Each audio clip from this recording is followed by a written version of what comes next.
things, because I think a lot of us in this room have been in that position before where we thought there's no way this is going to happen. There's no way George Bush is going to get elected the second time. And we sat there that night, we watched his results come in, and we were, our hearts dropped. So we can't take for granted, just because the climate and the silly things they've done are favorable, that this is going to be, and we've got great candidates, that this is going to be a walk. This is going to be work. This is going to be, folks, I hate to say it, us in the room all think alike. We think, yes, yay unions, education doesn't need reform, public education is great. We think Social Security, don't mess with it, it's fine. But if you're like me, I talk to Democrats my age that may not be involved like us and may not come to these things, that kind of think, well, why shouldn't I get my own money from Social Security?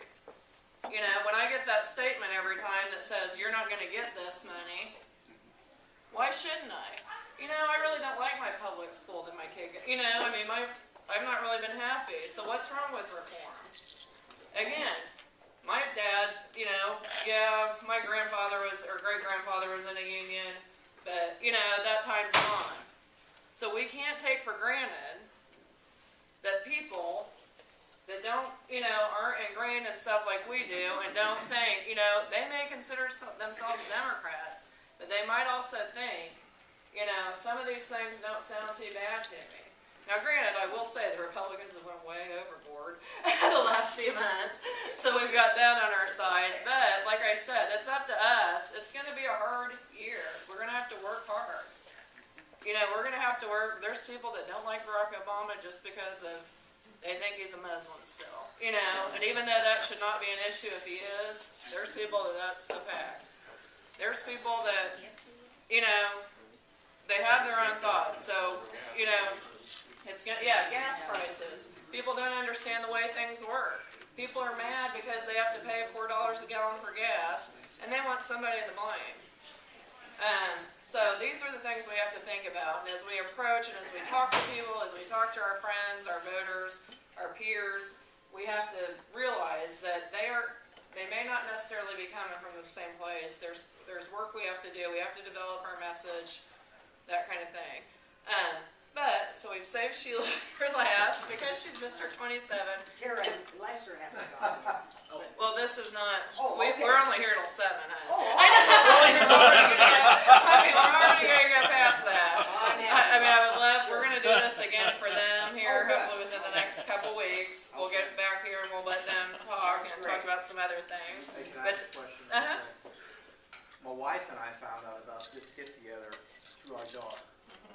Now, is there any way that they can let other people know about this? Because we didn't know about it until the last minute, really. Right, yeah, we have an email list of probably only about 200 people. Right. So, yeah, if you want to join, if you sign in before you leave there, Right. put your email on there, Okay. then we can do that. And we do require, we do depend on you guys too. I hope you know to invite your neighbors, invite your friends that might want to hear about this kind of stuff.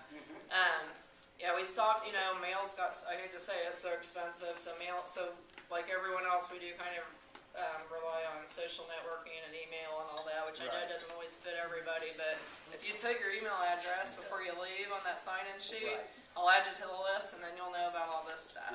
Okay? And share it with your friends too and let me know. So we'll let Sheila say a few words. Good evening, everybody. I'm happy to be here. Thank you for everybody coming. John Dennis and Tony Rosworski said I'll do just about anything to get publicity. And I have to tell you how it made the papers. When I broke the ankle, I actually got a phone call from Sophia from the paper asking me about tanning beds. And I said, Sophia, I'll call you back in a little bit. It was about tanning beds and parental consent for young people under 18 and under going to tanning beds. So I said, I'll call you back, but the doctor's just coming in the room right now. I think he's going to have to set a couple of bones. So she said, oh, you're in the hospital and you called me back? I said, well, we've got a little lax time here. And I saw it popped up on my iPhone.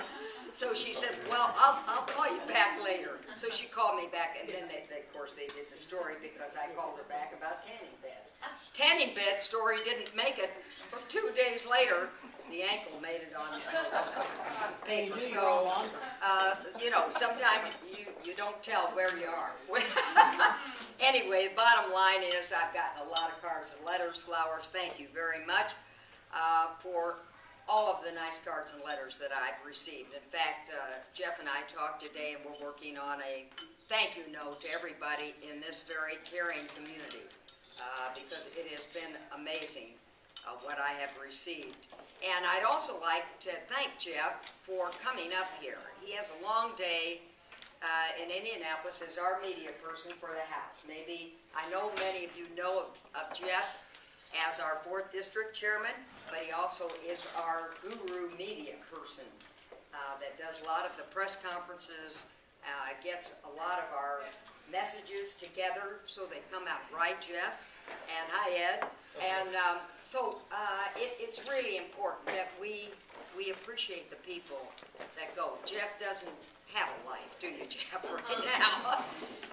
But he comes up here when asked, and we appreciate it, Jeff. Thank you very much. Thank you.